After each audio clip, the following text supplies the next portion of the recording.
साथियों नमस्कार। अभी अभी मुझे ज्ञात हुआ है कि कल जो मैं पिछोर जाने वाला था 24 तारीख को संविधान बचाओ सभा करने के लिए, अभी पता चला, हमारे साथी ने वीडियो एक कॉपी भेजी है कि एसडीएम पिछोर ने अनुमति कैंसिल कर दी है। मैं इस वीडियो संदेश के माध्यम से कहना चाहता हूं, न सिर्फ पिछोर के एसडीएम एसडीओपी या शिवपुरी के कलेक्टर एसपी को, बल्कि मुख्यमंत्री जी और मुख्य सचिव साहब को भी मैं ये टैग करके पूछना चाहता हूं कि हमारी अनुमति किस आधार पर कैंसिल की। आधार लिख रहे हैं कि पुलिस की व्यवस्था पर्याप्त नहीं है, इसलिए तो पुलिस की व्यवस्था पर्याप्त नहीं है तो 4 दिन पहले क्यों अनुमति दी थी? और अगर अनुमति दी थी तो पुलिस व्यवस्था आपको दूसरे जिले से करनी चाहिए थी। क्या कारण है? क्या संविधान की आवाज को दबाना चाहते हो?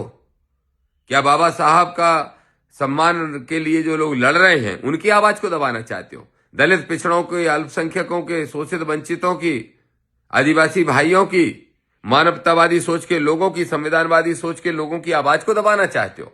क्या कारण है? क्यों अनुमति आपने कैंसिल की? इसका जवाब तो देना पड़ेगा और इसका जवाब हम कोर्ट में भी लेंगे, ये ध्यान रखिएगा।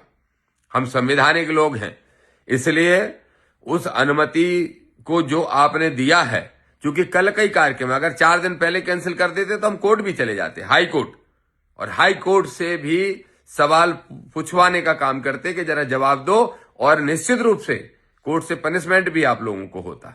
लेकिन आपने अनुमति कैंसिल कर दी। मुझे दुख है इस बात का।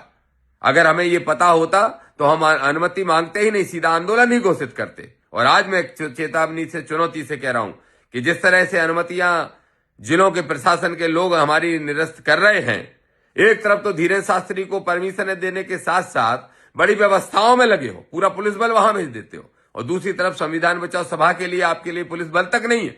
और नहीं है तो नहीं दो, हमने कब मांगा पुलिस बल, लेकिन अनुमति कैंसिल करने का कोई तुक नहीं बनता था। हम कोर्ट में चुनौती के साथ जाएंगे भी और पनिशमेंट करवाएंगे उन अधिकारियों को जो दोषी हैं, जो सत्ता के संरक्षण में आवाबाओं के कहने से काम कर रहे हैं। हम अभी साथियों से अपील करेंगे कि कोई आवेश में ना आए, कोई नाराजगी प्रकट ना करें, और बिना अनुमति के हम कार्यक्रम नहीं करना चाहते, ये भी मैं आपसे कहना चाहता हूं। इसलिए सब साथियों ने जिनने मेहनत की उनको धन्यवाद, लेकिन क्षमा मांगता हूं इस बात के लिए कि प्रशासन गलत काम कर रहा है तो उस वजह से आप लोगों को असुविधा हुई है। तैयारी के बावजूद भी हम कार्यक्रम कर पाने की स्थिति में नहीं है, लेकिन ये स्पष्ट तौर पर कहना चाहता हूं कि चाहे कुछ भी हो जाए, फिर आऊंगा मैं पिछोर तारीख तय करके। अब अनुमति भी नहीं मांगेंगे, अब अनुमति भी नहीं मांगेंगे। अब सीधी सभा भी करेंगे, सम्मेलन भी करेंगे, आंदोलन भी करेंगे, और कलेक्टर एसपी से लेकर सारे प्रशासन को झुकाने का काम करेंगे। जय भीम।